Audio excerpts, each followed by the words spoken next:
नमस्कार मित्रांनो, मुख्यमंत्री माझी शाळा सुंदर शाळा टप्पा क्रमांक 3 सन 2025-26 आणखी एक महत्त्वाचा व्हिडिओ आता आपण बघणार आहोत। तर मित्रांनो, आपल्या चॅनलवर आपण या उपक्रमाची या कार्यक्रमाची सिरीज लावलेली आहे आणि त्यामध्ये हा चौथा व्हिडिओ असणार आहे। या अगोदर बेसिक माहितीचे 3 व्हिडिओ आपण जाणून घेतलेले आहे। मागच्या व्हिडिओमध्ये आपण नोंदणी वगैरे कशी करायची त्याचं जे वेळापत्रक आलेलं आहे ते सुद्धा बघितलं आणि पहिल्या व्हिडिओमध्ये आपण शासन परिपत्रक जे आलेलं होतं या कार्यक्रमाचं त्याची माहिती बघितलेली होती। तर मित्रांनो, आजचा हा अतिशय महत्त्वाचा व्हिडिओ असणार आहे। यामध्ये आपण मुख्यमंत्री माझी शाळा सुंदर शाळा टप्पा क्रमांक 3 जो आहे याची पूर्वतयारी करून घेणार आहोत। तर त्यामध्ये आपल्याला कच्ची माहिती अगोदर तयार करून घ्यायची आहे।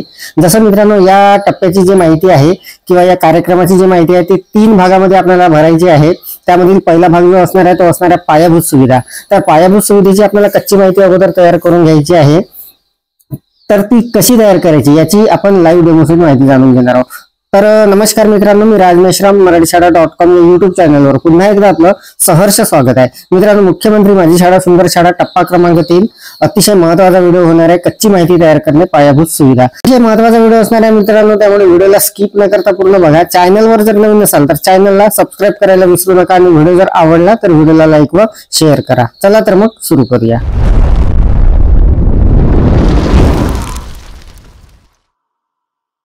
मित्रांनो, मुख्यमंत्री माझी शाळा सुंदर शाळा टप्पा क्रमांक 3 सन 2025-26 साठी हे असणार आहे आणि यामध्ये आपण पायाभूत सुविधा जी आहे पहिला भाग याचा त्याची कच्ची माहिती कशी तयार करायची ते आपण माहिती जाणून घेणार आहोत। तर मित्रांनो, आपल्या या सिरीज मध्ये संपूर्ण जे हा कार्यक्रम आहे मुख्यमंत्री माझी शाळा सुंदर शाळा या अंतर्गत संपूर्ण माहिती आपण कव्हर करणार आहोत। पूर्ण आपण याची सिरीज लावलेली आहे, 3 भाग झालेले आहे आणि हा चौथा भाग असणार आहे।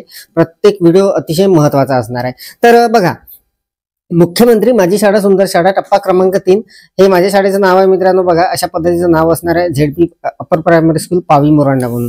तर बघा, यामध्ये आता पायाभूत सुविधेची माहिती आपल्याला कच्ची माहिती कशा पद्धतीने तयार करायची आहे आणि हे संपूर्ण मित्रांनो आपण तयार केल्यानंतरच आपण ऑनलाईन करायला घ्या, कारण ते तिकडे सोपी जाणार आहे। मित्रांनो, हे 3ही भाग झाल्यानंतर आपण इथे जे आपल्याला फोटो तयार करायचे आहे ते कशा पद्धतीने तयार करायचे यावर्षी थोडंसं नवीन आहे मित्रांनो, त्यामध्ये ते सुद्धा माहिती मी आपल्याला देणार आहे।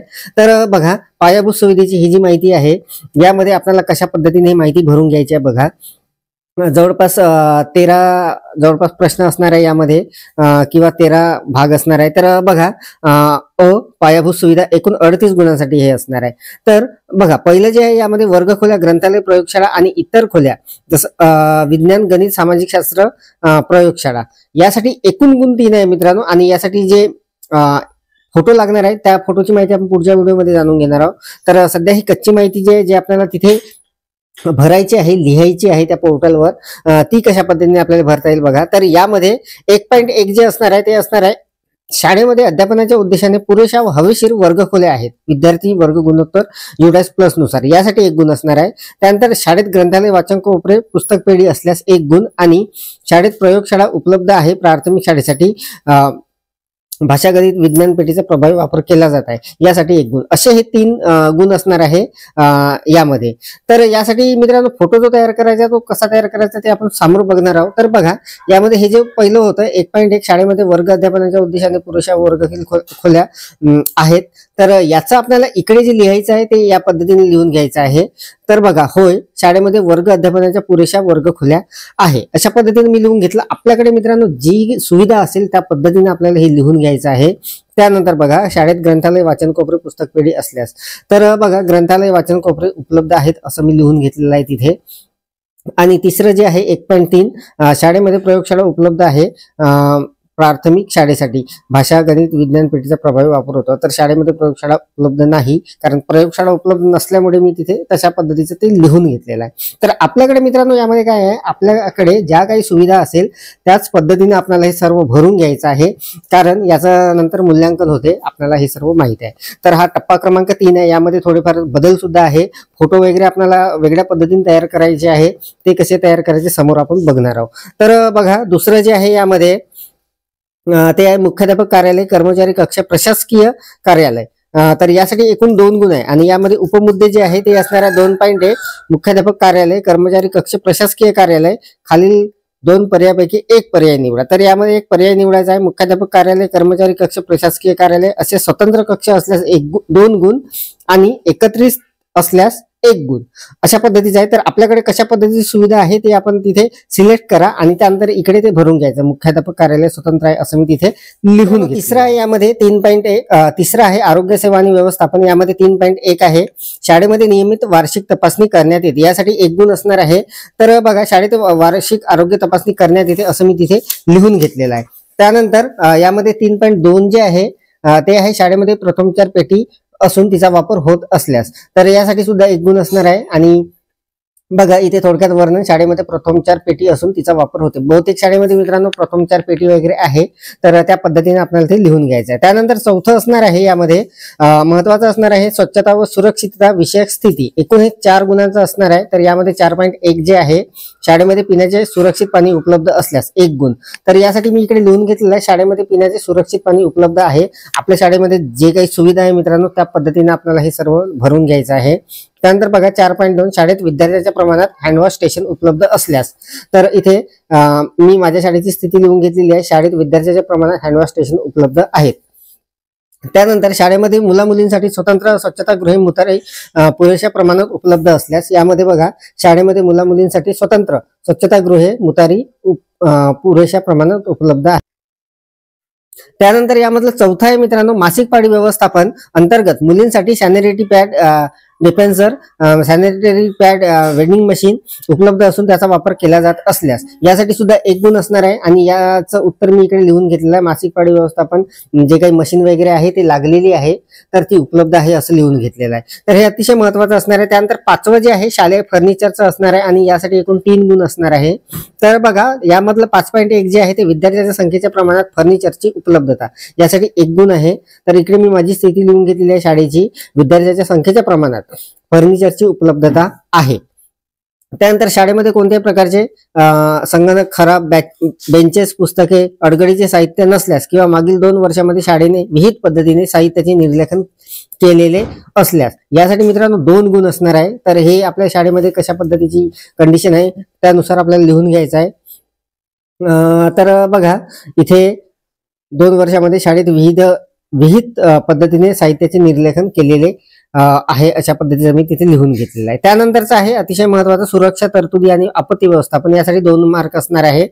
शाळेने आग भूकंप साथीचे रोग आणि इतर क्षेत्राशी संबंधित किमान 1 आपत्ती व्यवस्थापन योजना विकसित केलेली आहे. तर यासाठी इकडे मी लिहून घेतलेलं आहे शाळेने आग भूकंप साथीचे रोग आणि इतर क्षेत्राशी संबंधित जे योजना आहे ती विकसित केलेली आहे. त्यानंतर शालेय सुरक्षा प्रतिज्ञा दर्शनी भागात प्रदर्शित करणे यासाठी 1 गुण असणार आहे. तर शालेय सुरक्षा प्रतिज्ञा दर्शनी भागात प्रदर्शित केलेली आहे. बहुतेक शाळेमध्ये हे बॅनर वगैरे लागलेले आहे. त्यानंतर बघा यामधलं 7वं जे आहे पर्यावरण पूरक शाळा. तर 7वा मुद्दा आहे मित्रांनो पर्यावरण पूरक शाळा बांधकामे वृक्ष संवर्धन म्हणून. तर यामध्ये हे एकूण 3 गुणांसाठी असणार आहे. यामध्ये आहे पहिलं केंद्र शासन राज्य शासन मार्गदर्शक सूचनेनुसार शाळेत सर्व स्तरासाठी इको क्लब आहेत. तर यासाठी 1 गुण असणार आहे. तर यानुसार शाळेमध्ये इको क्लब आहे असं मी तिकडे लिहून घेतलेलं आहे. आपण शॉर्टकटमध्ये सुद्धा लिहू शकता मित्रांनो.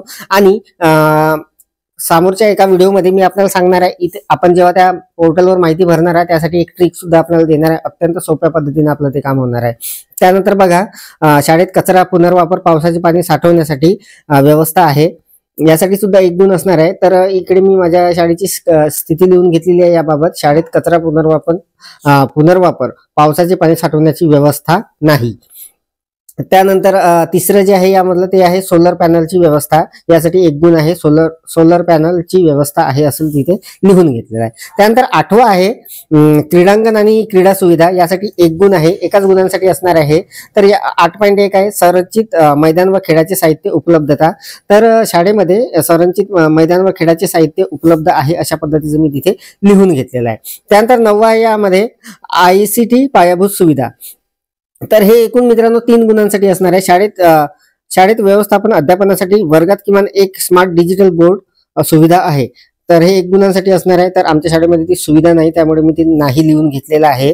त्यानंतर शाळेत कार्यरत इंटरनेट सुविधा वायफाय सुविधा उपलब्ध आहे. तर आमच्या शाळेमध्ये मित्रांनो ती सुद्धा सुविधा नाही त्यामुळे मी इथे शाळेत कार्यरत इंटरनेट सुविधा वायफाय सुविधा उपलब्ध नाही असं लिहून घेतलेलं आहे.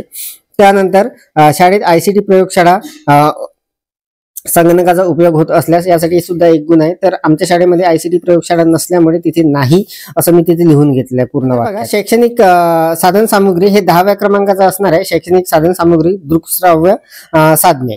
तर यासाठी मित्रांनो साधन सामुग्रीसाठी एकूण 3 गुण असणार आहे.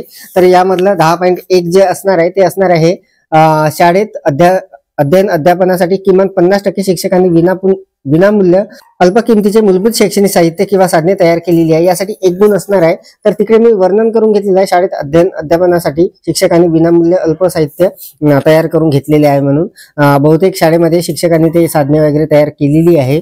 त्यानंतर बघा आधुनिक अध्ययन तंत्रे अध्यापनशास्त्र कृतीयुक्त अध्ययनासाठी उपदेशात्मक साधनांचा वापर ICT प्रकल्प आधारित शिक्षण इत्यादी वापर. तर यासाठी सुद्धा एक गुण असणार आहे. तर त्याचं उत्तर मी इकडे लिहून घेतलेलं आहे. त्यानंतर येतानिहाय व विषयनिहाय पुरेसे व हाताळण्यास योग्य असे वैविध्यपूर्ण दृकश्राव्य स्वरूपातील शैक्षणिक साहित्य उपलब्धता. तर यासाठी सुद्धा एक गुण असणार आहे आणि त्याचं उत्तर सुद्धा मी इकडे जे काही असेल ते लिहून घेतलेलं आहे. आपल्या शाळेमध्ये जे काही आहे त्या पद्धतीने आपल्याला लिहून घ्यायचं आहे. त्यानंतर 11वा आहे मित्रांनो यामध्ये अडथळा मुक्त गाव वातावरण शालेय आनंददायी वातावरण बोलक्या भिंती वगैरे. यासाठी एकूण 5 गुण असणार आहे मित्रांनो. महत्वाचा मुद्दा असणार आहे हा. तर बघा 11.1 जे आहे शालेय अध्ययनपूरक व आनंददायी वातावरण यासाठी 1 गुण असणार आहे. तर त्याचं उत्तर मी इकडे लिहून घेतलेलं शालेय अध्ययनपूरक व आनंददायी वातावरण आहे म्हणून. त्यानंतर अडथळामुक्त वातावरण शाळेची पक्की संरक्षक भिंत असल्यास यासाठी 1 गुण आहे. तर बघा मी माझ्या शाळेची जी कंडिशन आहे त्यानुसार इथे लिहून घेतलं पक्की संरक्षक भिंत आहे परंतु दुरुस्तीची गरज आहे. त्यानंतर शाळेने वर्गनिहाय साध्य करायच्या अध्ययन निष्पत्ती दर्शनी भागात प्रदर्शित केला असल्यास तर या आपल्याला दर्शनी भागात लावायच्या होत्या. तर बघा यासाठी 1 गुण आहे आणि ते मी लावून घेतलेले आहे असं तिथे लिहून घेतलेलं आहे. त्यानंतर वर्ग सजावट बोलक्या भिंतीसाठी 1 गुण असणार आहे. वर्ग सजावट बोलक्या भिंती आहेत असं लिहून घेतलेलं आहे तिथे. आणि शाळा वर्गखोल्यांचा विविध कला गुणांसाठी वापर केला जातो.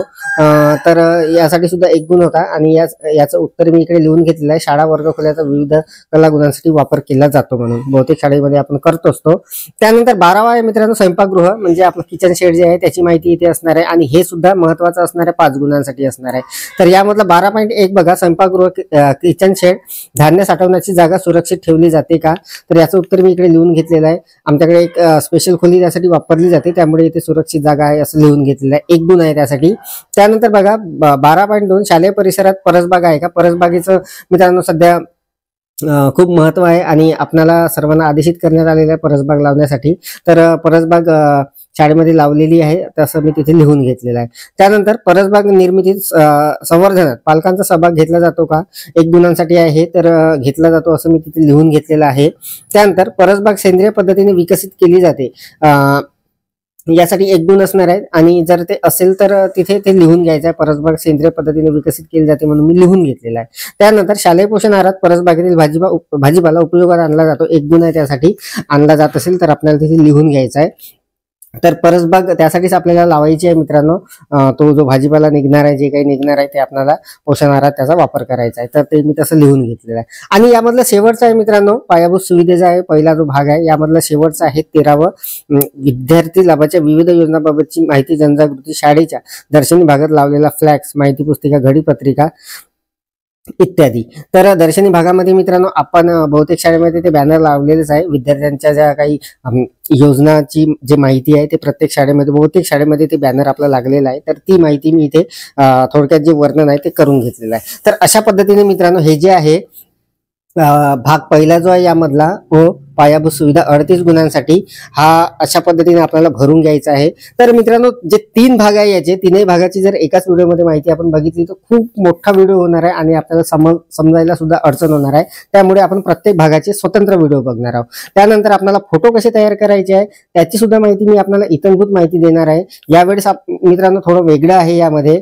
त्यामुळे आपल्याला फोटो तयार करताना आपल्याला ते कोलाज पद्धतीने तयार करायचे कसे तयार करायचे ते सुद्धा मी दाखवणार आहे. मी माझ्या शाळेचे प्रत्यक्ष फोटो कसे तयार करणार आहे ते फोटो सुद्धा दाखवणार आहे. त्या फोटोची यादी सुद्धा आपल्याला मी देणार आहे. प्रत्येक माहिती आपण स्टेप बाय स्टेप बघणार आहोत मित्रांनो पूर्ण सिरीज मध्ये आणि सर्व व्हिडिओ हे लवकरच येणार आहे.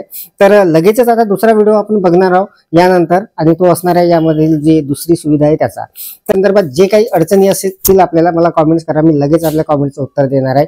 तर सध्या तरी या व्हिडिओमध्ये एवढंच. व्हिडिओ जर आवडलेला असेल तर व्हिडिओला लाईक करा शेअर करा आणि माझ्या मराठीशाळा.com या YouTube चॅनलवर जर नवीन असाल तर चॅनलला सबस्क्राईब करा करायला विसरू नका. पुन्हा व्हिडिओ असे का नवीन माहितीसह नवीन अपडेटसह.